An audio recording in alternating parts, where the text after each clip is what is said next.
오늘 우리에게 주시는 하나님 말씀은 요한복음 14장 25절에서 29절까지 말씀입니다. 요한복음 14장 25절에서 29절까지 말씀, 우리 한 절씩 교독하시겠습니다. 내가 아직 너희와 함께 있어서 이 말을 너희에게 하였거니와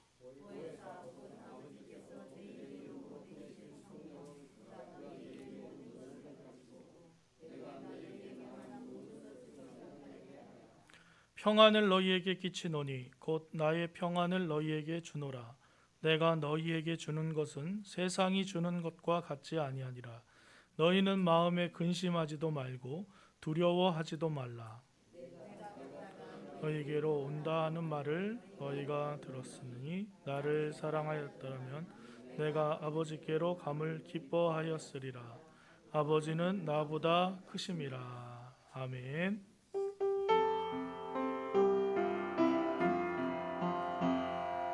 이 말씀 따라 사는 동안 지치지 않게 하시고 이 말씀 따라 사는 동안 주님 나라 이루소서.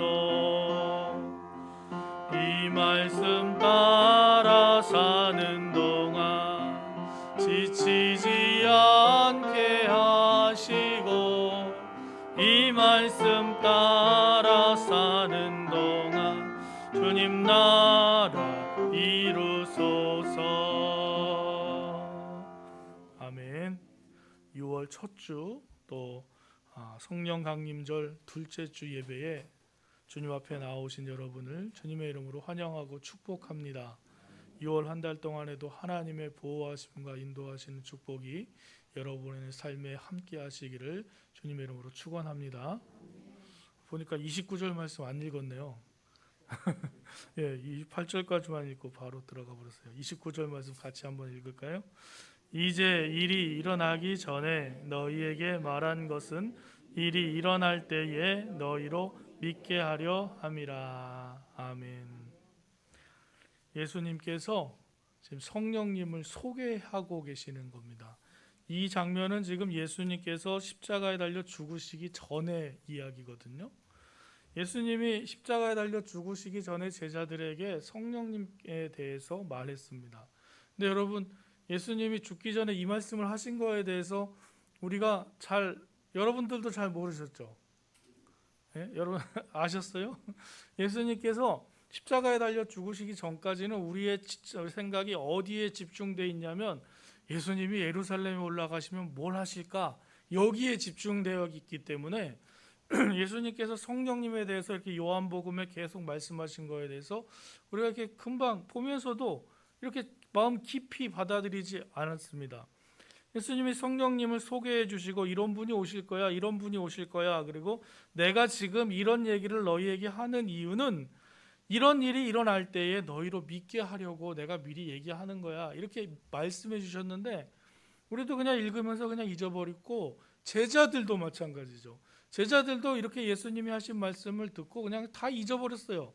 그러다가 언제 생각이 나냐? 성령 강림하신 후에 생각이 나잖아요. 그래서 저도 성령 강림 후에 다시 이 말씀을 여러분에게 전하는데 성령 강림 임하신 거를 우리가 알고 있는 상태에서 다시 읽어보니까 어때요? 예수님께서 보혜사 성령님을 우리에게 보내주셨구나. 우리가 받은 그 성령은 그냥 뜬금없이 온 그런 성령이 아니라 이미 예수님께서 보내주시기로 약속해 주셨던 거구나 라는 것을 알 수 있겠죠. 제자들이 이 말씀을 다시 한번 읽어보면서 예수님께서 이렇게 말씀하셨던 것을 우리가 그냥 잊고 있다가 예수님은 그저 예루살렘에 가서 십자가에 달려 죽으시니까 다 잊어먹고 있다가 오순절 마가의 다락방에서 성령을 받고 나니까 예수님이 이전에 얘기하셨던 이런 모든 일들이 다 생각나는구나 라는 것을 깨닫게 되었습니다. 여러분 소개팅 해보셨나요? 우리 어르신들은 다 중매 세대시죠? 중매. 연애 결혼하신 분 있으세요 여기? 연애 결혼 하셨어요? 연애를 오래 하셨어요? 저희 아버지하고 어머니도 연애 고등학교 때 연애 걸어가지고 결혼을 하셔서 성공을 하신 분들인데 대부분 이렇게 요즘 젊은 사람들은 소개팅이라고 하는데 예전엔 중매라고 하죠.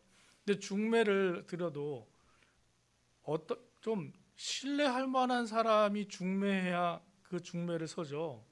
그냥 잘 모르는 사람이 막 소개해 준다고 막 이렇게 만나지 않잖아요. 저랑 양희란 사모도 그 중매 비슷한 소개팅으로 결혼을 하게 됐는데 저희 아버지하고 저희 처작은 아버지 또 고등학교 동창이셔가지고 두 분이 이렇게 얘기 나누시다가 야 그러면 우리 조카딸 좀 만나봐라 이런 식으로 얘기해가지고 둘이 만나게 되었어요. 이 소개해 주신 분이 한 분은 아버지고 한 분은 작은 아버지니까 어때 믿을만 한가요? 예? 안 믿을만해요? 가족끼리 그래도 아버지가 소개시켜 줬으니까 그래도 한번 만나봐야지 그런 생각으로 이렇게 만나봤습니다. 믿을만합니다. 나중에 알고 보니까 저희 가문, 저희 집안하고 우리 양희란 사모 집안이 너무 잘 알아요. 그러니까 아버지는 고등학교 동창이고 그 위로는 뭐 누구고 이게 다 이게 나중에 명절에 가봤더니 소문이 났어요. 야 너 거기 무슨 정미소집 거기랑 선봤다며 막 이러면서 다 소문이 나고 거기 사람들 다 아는 사람들이니까 좋다 이렇게 벌써 마음이 정해지기도 전에 자기들끼리 다 정해버렸어요. 이렇게 다 그렇게 좋다고. 그러다 보니까 진짜 좋은 사람이고 믿을 만한 사람이고 무엇보다도 하나님 안에서 기도하는 사람이니까 이렇게 또 신뢰가 가게 되고요. 여러분 사람을 만날 때 누구 소개로 만나는가가 굉장히 중요합니다. 믿을 만한 사람의 소개로 만나면 기본적으로 이렇게 신뢰가 되잖아요. 여러분 제가 이제 예일교회 와서 담임 목사 취임한 지가 1년이 되었습니다. 1년이 되었 별로 감흥이 없으시군요. 1년이 됐어요. 와, 여러분은 제가 한 10년 있었던 것 같으세요? 아니면 아직도 어제 온 것 같으세요? 예? 금방 이렇게 친해졌나요? 저기 보니까 갑자기 1년치 꽃을 갖고 오셔가지고 네, 감사하고요. 저기 참 예쁘네요. 꽃이 요새 예뻐요. 저는 누가 소개시켜줬어요, 여러분? 아무도 안 소개해주셨어요. 그냥 김 목사님이 그냥 좋은 사람 있다고 이렇게 해주셨어요. 김 목사님 믿을만하신 분이기 때문에 이렇게 소개받은 거예요. 그래도 1년 지나고 나니까 어떠세요? 저 사람 괜히 데리고 왔어 이런 생각이 드세요? 아니면 괜찮다 아니면 보면 볼수록 좋다 뭐 이런 생각이 드세요? 여러분 마음속으로만 갖고 계시고 저한테는 알려주지 마세요. 왜냐면 내가 상처받으면 안 되니까. 여러분 마음속으로 생각하시고 또 기도해 주시고 부족한 모습이 보이면 기도해 주세요. 그러면 또 하나님께서 그 부분을 만지셔가지고 더 좋게 해주실 줄로 믿습니다. 예수님이 이제 성령님에 대해서 설명을 하시고 이것이 사실은 요한복음 14장 전체가 예수님이 이제 떠날 거를 생각하시면서 제자들에게 계속해서 얘기하신 부분이에요. 그러면서 예수님 자신의 떠나심 때문에 근심하고 두려워하는 제자들에게 확신을 주시기 위해서 하신 말씀이죠. 근데 이것은 단순히 위로가 아닙니다. 예수님께서는 반드시 일어날 일에 대해서 말씀하시는데 자기가 죽으시고 부활하시고 승천하시고 그 다음에 성령님께서 오실 것을 미리 말씀해 주신 거잖아요. 여러분 어려운 일이 닥칠 때 미리 알고 닥치는 것과 그냥 벼랑간 닥치는 것과 큰 차이가 있죠. 언제쯤 이런 일이 있을 거다 그러면 마음으로도 또 준비도 하고 또 이렇게 뭐 준비할 것들을 준비해 놨다가 그 일이 닥쳤을 때 딱 방어하는 이런 마음이 있는 반면에 가만히 있다 갑자기 벼랑간 닥치는 어려움은 감당하기가 어렵습니다. 이 마음이. 예수님께서 제자들이 이 땅에 있을 것을 생각하시면서 여러 가지 격려의 말씀을 하셨는데 사실 우리도 사람들끼리 서로 격려를 합니다. 그죠? 여러분 누가 여러분에게 힘내 다 잘 될 거야 이렇게 격려해 주신 적이나 격려해 보신 적 있으세요? 넌 할 수 있어. 내가 함께 있잖아. 이렇게 사람과 사람끼리도 격려를 하는데 이런 격려의 말을 들으면 어떠세요? 마음이 힘이 막 나세요? 마음이 참 훌륭하신 분들은 마음이 이렇게 나는데 때로는 이렇게 좀 꼬일 때가 있어요. 너무 힘들 때는 좀 꼬이잖아요. 그렇게 힘내 다 잘 될 거야 했더니 내가 지금까지 힘 안 내봤겠니? 나도 지금까지 힘 다 해서 지금까지 산 거야, 열심히. 근데 일이 안 돼. 그런 말도 그냥 입 바른 소리 하지 마. 나 진짜 도움이 안 된다. 그냥 가만히 있든가 아니면 그냥 뭐 이렇게 너 할 수 있어. 그래, 나 할 수 있지. 근데 세상이 이런 걸 어떻게 해? 세상이 나를 너무 힘들게 만들잖아. 또 내가 함께 있잖아. 그러면 너 함께 있어서 도움되는 게 하나도 없다. 막 이 마음이 꼬여요. 힘들 때는요. 그런 마음이 있을 때 사람의 말은 위로가 되지 않아요. 격려가 되지 않습니다. 그런데 여러분, 이 위에 세 가지 말이 힘내, 다 잘 될 거야, 넌 할 수 있어, 내가 함께 있잖아, 이 말을 예수님이 여러분에게 해주신다고 한번 생각해 보세요. 사랑하는 이 내 아이야, 힘내라, 내가 다 잘 될 거야. 예수님께서 해주신다고요. 또 혹시 성도들끼리 이렇게 얘기할 때 권사님 잘 될 겁니다, 제가 기도할게요, 이렇게 말씀드릴 때 어떻게 생각하세요? 기도는 무슨 기도예요, 전 그거 믿지도 않아요, 이렇게 생각하시겠습니까? 아니죠. 기도의 힘을 믿는 믿음의 사람이라면 감사합니다, 그 기도 저 하나님께서 꼭 들어주실 줄로 믿고 제가 힘내겠습니다, 그런 이제 위로가 생기는 거죠. 예수님께서 하신 말씀은 그냥 지나가는 말씀으로 하신 게 아니라 반드시 이루어질 것에 대해서 우리에게 말씀하고 계시기 때문에 이 말씀을 들은 사람들은 예수님께서 이제는 떠나가시지만 다시 돌아오시겠구나라는 믿음이 생기는 거죠. 보혜사 성령님께서 오시겠구나라는 확신이 생기는 겁니다. 물론 제자들이 이때는 다 까먹고 다 잊어먹고 예수님 십자가에 달려 죽으시니까 뿔뿔이 흩어져 버렸지만, 지금 다시 한번 읽어보니까 예수님께서 우리를 위해서, 우리에게 평안을 주시기 위해서 미리 이렇게 말씀해 놓으셨구나라는 게 깨달아지는 거죠. 예수님께서 오늘 하시는 말씀은, 약속은 하늘에 내가 너희의 집을 마련해 둘 것이다. 여러분 믿으십니까? 하늘에 가면 예수님께서 우리가 거할 처소를 마련해 두시겠다고 예수님이 말씀하셨어요. 그거 믿으시냐고요? 아멘. 그러면 여러분, 뭐 천국 가면 우리 집 걱정할 거 없겠네요, 그죠? 분양권 걱정할 거 없고 그냥 가면 되겠네요. 가면 예수님이 마련해 두셨으니까. 또 예수님께서 말씀하시기를, 내가 내 안에 있고 내가 내 안에 있고 내 말대로 네가 구하면 내가 그것을 응답하리라 라고 말씀하신 말씀 믿으십니까? 그러면 여러분 기도하시면 되겠네요. 이제 기도하시면 예수님이 응답해 주실 줄로 믿으니까요. 그죠? 성령님께서 너희에게 보혜사를 너희에게 보내주실 것이다 라고 예수님께서 말씀하신 거 믿으신가요? 아멘. 성령님께서 우리 안에 오셔버렸습니다. 오셔서 마음속에 임재해 주시는 것, 여러분 이게 믿음으로 믿어집니다. 누가 하신 말씀이니까? 예수님께서 하신 말씀이니까. 예수님의 말씀대로 예수님은 십자가에 죽으시고 부활하셨습니다.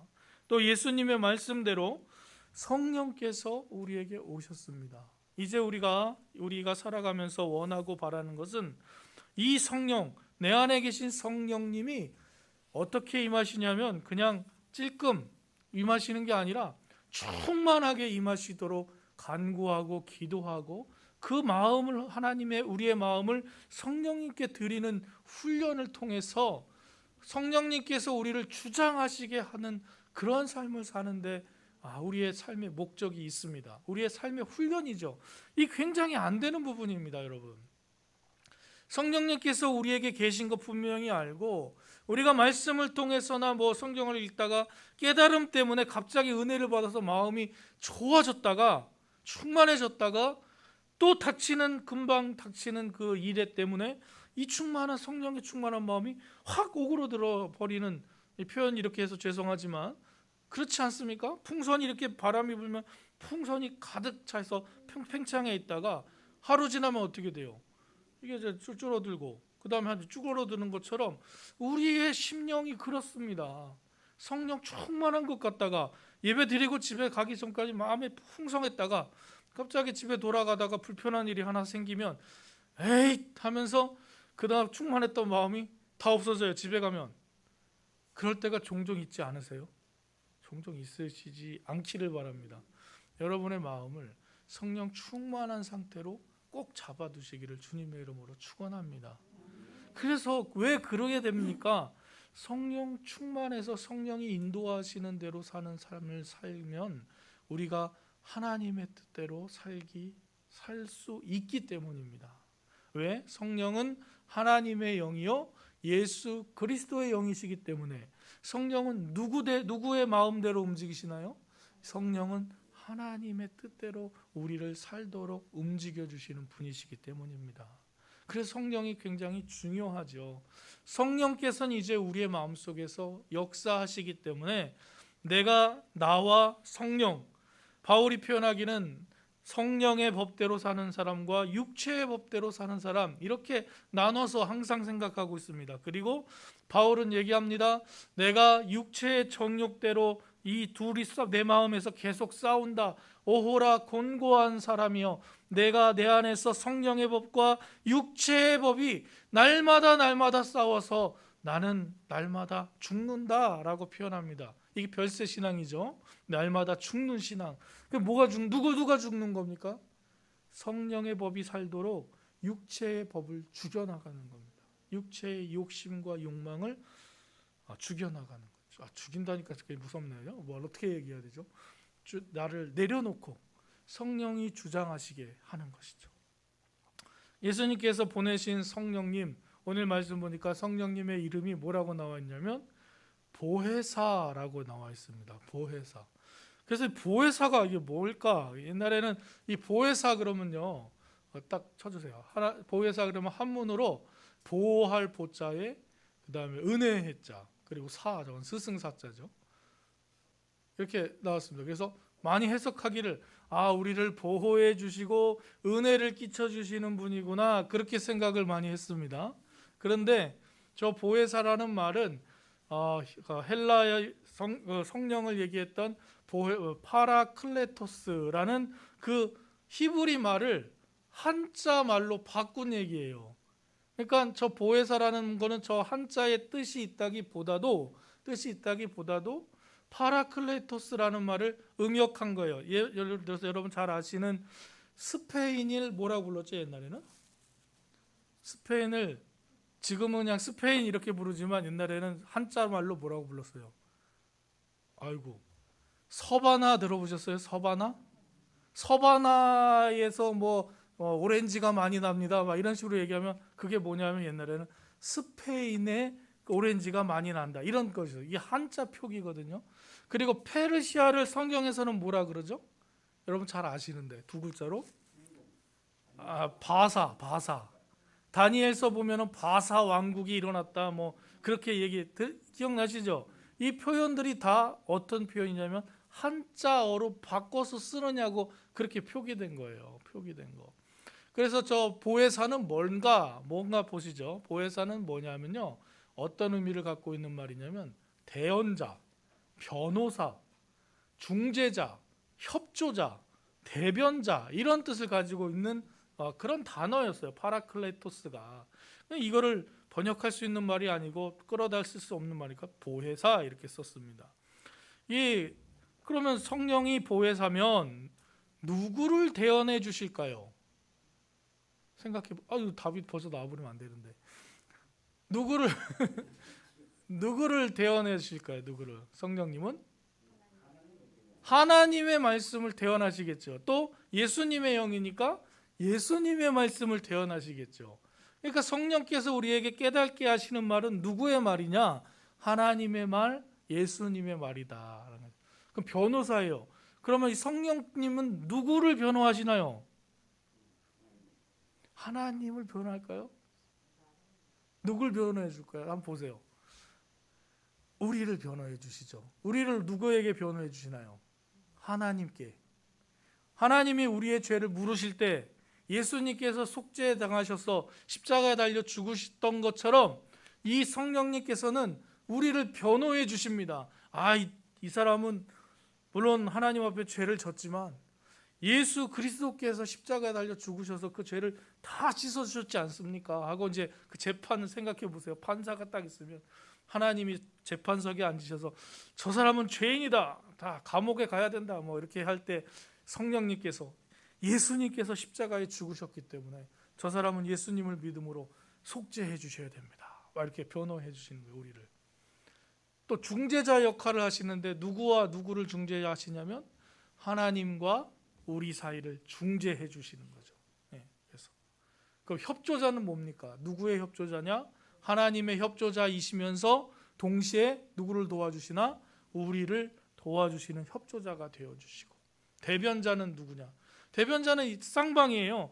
하나님의 말씀도 대변하시지만 누구의 말도 하나님께 올려드리냐면 우리의 기도도 하나님께 올려드려서 하나님, 예수님, 저기에 우리도 들어가 있습니다. 우리 대변자. 통역할 때 보면 통역하는 사람이 이 사람 말 듣고 이 사람한테 얘기하고 이 사람 말 듣고 이 사람한테 이렇게 얘기하잖아요. 그런 것처럼 성령께서 그런 일들을 감당해 주시는데, 여러분, 이렇게 우리를 위해서 오신 성령님, 보혜사, 이 보혜사 성령님이 여러분의 삶에 충만하시기를 주님의 이름으로 축원합니다. 이런 일들을 보혜사가 해주십니다. 파라클레토스, 이 분이 우리에게 오셔서 그렇게 하는데 이게 누가 보내셨다고요? 어려우시죠? 신약이니까 예수님 그래서도 되고, 하나님이 보내셨다 그래도 되고, 하나님이 예수님의 이름으로 보내셨습니다. 자, 요한복음 14장 16절 보면은 예수님께서 이렇게 말씀하세요. 내가 아버지께 구하겠으니 그가 또 다른 보혜사를 너희에게 주사 영원토록 너희와 함께 있게 하리니. 그러니까 예수님이 말씀하시기를 또 다른 보혜사를 너에게 준다는 건 예수님도 뭐라는 거죠? 예수님도 보혜사셨구나. 예수님이 하신 일이 저 똑같잖아요. 예수님이 이 땅에 오셔서 하신 일이 뭐냐면 하나님의 말씀을 우리에게 전해주시는 대언자 역할을 하셨죠. 또 하나님과 우리 사이를 변호해 주시고 중재해 주시는 역할을 하시고, 또 우리의 삶에 도와주시고 우리를 구원에 인도하시고 협조해 주시는 협조자, 대변자 역할도 감당해 주셨고. 그렇게 생각해 보면 우리가 성령님을 어떻게 생각해 볼 수 있어요? 예수님은 비록 그 육신을 가지고 하나님 우편에 앉아 계시지만 이 땅에 있는 백성들, 이 땅에 있는 성도들을 위해서 함께 계시기 위해서 또 다른 보혜사로서 성령님을 부어주셨구나. 예수님의, 여기까지 성령이 예수님의 영이고 하나님의 영이구나라는 게 깨달아지는 것이죠. 성령은 예수님이 이 땅에 하셨던 일들을 다 하십니다. 하나님과 우리를 위해서 기도해 주셔요. 성령께서 말할 수 없는 탄식으로 우리를 위해서 중보하고 하나님의 뜻대로 살도록 도와주시고 인도하시고 역사하시는 분이 바로 성령님이십니다. 성령님께서 그럼 뭘 하시나? 오늘 말씀에서는 성령님께서 하시는 말씀을 딱 두 가지로 설명하고 있습니다. 말씀 한번 보시죠. 26절 말씀을 같이 한번 읽어보겠습니다. 26절. 보혜사 곧 아버지께서 내 이름으로 보내실 성령, 그가 너희에게 모든 것을 가르치고 내가 너희에게 말한 모든 것을 생각나게 하리라. 아멘. 첫 번째로 보혜사가 하시는 일이 뭐예요? 모든 것을 가르쳐 주신다. 그러니까 우리가 걸어가야 할 일들, 우리가 해야 할 일들 속에 우리가 성령님께 여쭤봅니다. 하나님, 성령님, 어떻게 해야 될까요? 제가 이런 상황이었습니다. 주님, 우리의 부족한 지혜를 더 주시고 가야 갈 길을 열어 주십시오 하고 여쭤보면 성령님께서 우리에게 갈 길을 가르쳐 주신다. 가르쳐 주실 줄로 믿습니다. 네, 가르쳐 주신다. 모든 것을 가르쳐 주신다고 말했습니다. 가르쳐는 주시는데 그렇게 하는지 안 하는지는 누구 탓이다? 누구 탓? 내가. 하나님께서 성령님을 통해서 가르쳐 주신다 그러셨어요. 그런데 그것대로 안 하는 우리의 삶의 모습을 종종 보잖아요. 하나님께서 이렇게 하면 된다고 말씀해 주시는데 그것대로 하지 않는 삶, 그의 결과는 또 우리가 또 책임을 지고 나아가죠. 또 성령님께서 뭘 해주시냐? 너희에게 말한, 누가? 예수님이 제자들, 예수님이 우리에게 말한 모든 것을 생각나게 하실 것이다. 이 얘기는 뭐냐면 지금 이렇게 글로 쓰여진 성경 말씀, 하나님의 말씀, 성경 말씀을 성령님께서 다 깨닫게 해주고 생각나게 해주실 것이라는 것을 이야기하는 겁니다. 예수님께서 하신 일은 뭐냐면 하나님의 사랑을 이 땅에 선포하시고 너희도 서로 사랑하라 라고 말씀하신 그 사랑이잖아요. 그것을 생각나게 해주시는데 성령님께서 예수님이 하신 말씀을 다 생각나게 해주세요. 그럼 예수님이 하신 말씀이 성경에 다 쓰여 있는데 성경을 보면서 여러분들이 하나님의 뜻을, 예수님의 말씀을 생각나게 하시고 깨닫게 해주신다라는 것입니다. 성령께서 조명해 주지 않으시면 우리가 성경을 읽을 때 잘 몰라요. 이해할 수가 없을 때가 종종 있습니다. 많습니다. 거의 많습니다. 그리고 하나님께서 생각나게 해주지 않으시면 그 알았던 것도 다 잊어먹어요. 진짜 성경 잃어버리는 거는요, 전화번호 잊어버리는 것보다 더 빠른 것 같아요. 성경. 여러분 그렇지 않으세요? 제가 몇 주 전에 설교했던 거 지금 기억나세요? 네, 물론 기억하시면 저도 되게 힘들겠지만 여러분들이 자꾸 잊어버려 주셔야 제가 또 얘기하고 반복해도 여러분들 그래 그거 내가 들었던 얘기가 아닌 그렇게 생각할 수도 있지만 여러분 정말 이 설교 말씀 잊어버리는 게 참 쉽죠. 노력하지 않아도 그냥 잊어버려져요. 아마 인사하고 나가시면 오늘 무슨 얘기 했는지 기억이 안 나실 수도 있어요. 하지만 성령께서 집에 가서 어느 순간에 그때 목사님이 이런 말씀했는데, 그때 성경 말씀에 이런 얘기가 있었는데 라면서 딱 떠오를 때가 있어요. 잊어버린 것 같았는데 성령께서 여러분의 마음에 감동 주셔서 그런 일들이 일어난 것인 줄로 믿습니다. 그럴 때 우리가 그것을 지키는 거죠. 그것을 성령께서 이렇게 하셨는데, 예수님이 이렇게 말씀하셨는데 내가 지금 이렇게 하면 안 되지. 예수님께서 이렇게 말씀하셨으니까 내가 이 일을 해야지 하면서 새롭게 결단하게 하고 깨닫게 하시는 분이 누구냐?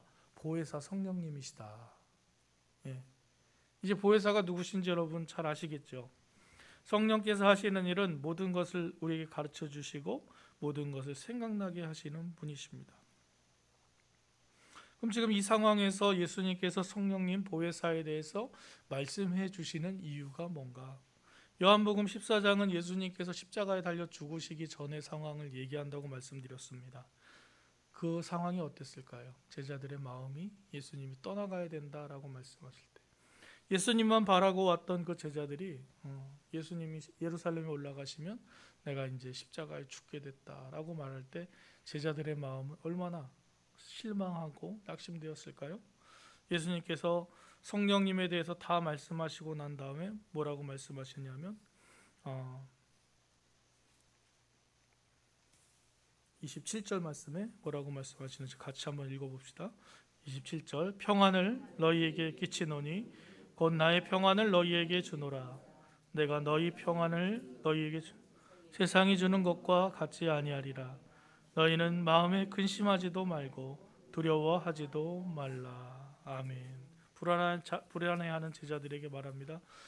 너희에게 평안을 주노니, 이 평안은 세상이 주는 평안이 아니라 내가 너희에게 주는 평안은 영원한 평안이고 또 하나님께서 주시는 평안이다라고 얘기하고 계십니다. 너희는 마음에 근심하지 말고 두려워하지 말라라고 말씀하십니다. 이 말씀이 그냥 위로가 아니라 하나님께서, 예수님께서 성령을 보내주실 것이라는 약속과 함께 주시는 말씀입니다. 그러니 우리가 세상 속에서 당하는 고난과 어려움 속에서 우리가 걱정하고 근심할 필요가 없는 것은 하나님께서 보내신 또 예수님의 이름으로 오신 성령님께서 우리 안에 함께 하시기 때문입니다. 그래서 이 어렵고 힘들 때, 실망하고 낙심할 때 생각나게 하시죠. 내가 너희와 함께 있을 것이다 라고 말씀해 주시는 하나님의 말씀을 생각나게 되셔서 우리의 마음이 낙심으로 가다가 아니야, 그래도 지금 이 순간 하나님이 나와 함께 계시지, 성령님께서 내 안에 계시지, 예수님의 영이 나와 함께 계셔서 나를 일으켜 주시고 나를 세워 주시고 나를 도와주실 것이지 라는 믿음이 생겨나게 되면서 우리가 어려움 속에서 평안을 가질 수 있게 되는 것입니다. 여러분, 누가 평안을 주십니까? 예수님께서 주시는 평안. 왜? 예수님께서 성령님을 통해서 하나님의 영이 우리에게 주셔서 이 영, 우리가 깨닫게 하시고 하나님이 함께 계신다는 것을, 하나님이 나를 사랑하신다는 것을 새롭게 깨달을 수 있도록 성령께서 우리에게 생각을 불어 넣어주시는 줄로 믿습니다. 우리가 시편 말씀을 읽다 보면 다윗이 항상 그렇게 얘기합니다. 하나님 어디 계십니까? 하나님 나에게로 얼굴을 돌려주십시오. 나를 바라봐 주십시오. 하나님 나를 홀로 두지 마십시오. 왜냐하면 내가 어려움이 생길 때마다 하나님과 이렇게 분리되었다는 느낌이 든단 말입니다. 하나님이 내게서 얼굴을 돌리신 것 같은, 내가 혼자 저 어둠 속에 처박혀 있는 것 같다는 생각이 들죠. 그러나 시편에서 말씀처럼 아니다, 나는 하나님께 피한다, 하나님은 나의 반석이고 피난처시다라고 다윗이 고백했던 것처럼 누가 이것을 깨닫게 해주시냐 하면 성령님께서 우리에게 깨닫게 해주셔서 내가 힘들고 어려울 때라도 하나님이 나와 함께 계시고 성령님께서 나를 지키신다는 것을 떠오르게 해주시는 그 하나님의 영이 우리에게 평안을 부어주시는 하나님의 사랑인 것을 기억하시기 바랍니다. 이 평안이 어디서 오냐 하면 성령께서 주십니다. 성령께서 가르쳐 주셔요. 성령께서 하나님이 나를 사랑하고 있다는 것을 깨닫게 하셔요. 그래서 예수님께서 아직 일어나지도 않은 일에 대해서 요한복음 14장에 미리 말씀하십니다. 당시에는 아무 소용도 없고 기억도 안 나는 말씀이었어요. 왜? 지금 옆에 누가 계셔요? 제자들 옆에? 예수님이 같이 계시니까. 예수님이 같이 계시는데 뭐가 걱정이에요? 눈앞에 예수님이 계신데.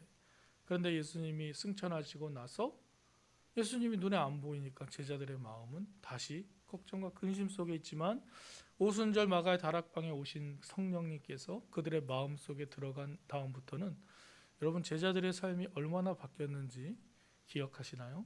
베드로가 어떻게 바뀌었는지, 또 사도들이 어떻게 바뀌었는지.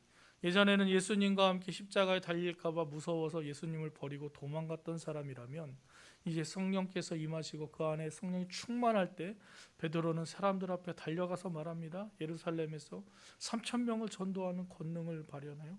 또 많은 사람 제자들이 예수님의 복음을 전하다가 목숨을 잃는 것을 두려워하지 않고 전하다가 죽거나 또 사형당하거나 또 토백 켜서 죽거나 저 멀리 인도까지, 저 스페인까지 온 유럽을 떠돌아다니면서 주의 복음을 증거하는 것을 보게 됩니다.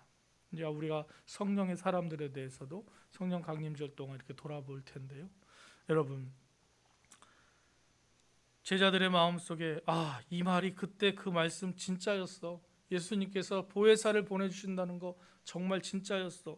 그러니 내가 예수님의 말씀을 믿고 그 복음을 전하는데 나의 삶을 헌신하리라 라고 했던 제자들의 삶을 기억해 주시기 바랍니다. 또 평강을 줍니다. 세상이 줄 수 없는 평안, 근심과 걱정을 몰아내는 평안, 이것이 하나님으로부터 우리에게 오는 하나님의 선물인 것, 그리고 우리 안에 계신 성령님으로 말미암아 이것이 잊혀지지 않고 날마다 살아갈 수 있다는 것입니다. 보혜사 성령께서 오늘 우리의 마음에 역사하고 계십니까? 여러분, 성령님께서 여러분을 움직이십니까? 성령님께서 여러분의 삶을 컨트롤하고 계세요? 이렇게 말하니까 우리가 그럼 우린 로봇이고 성령께서 우리 움직이라고 하면 다 움직이는 건가요? 이렇게 생각할 수 있죠. 그래서 다시 말을 바꿔볼까요? 그럼요. 성령님의 감동과 깨닫게 하시는 대로 내가 살아가고 있습니까? 우리가 성령께서 알게 하시고 깨닫게 하시는 대로 살아갈 때 우리 안에 아무도 빼앗아갈 수 없는 평안이 넘쳐날 줄로 믿습니다. 보혜사 성령님께서 여러분의 안에 계십니다. 이 말씀이 여러분에게 기쁨이 되시고 감사가 되시고 소망이 되시는 복된 주의 말씀이 되시기를 주님의 이름으로 축원합니다. 사랑과 은혜가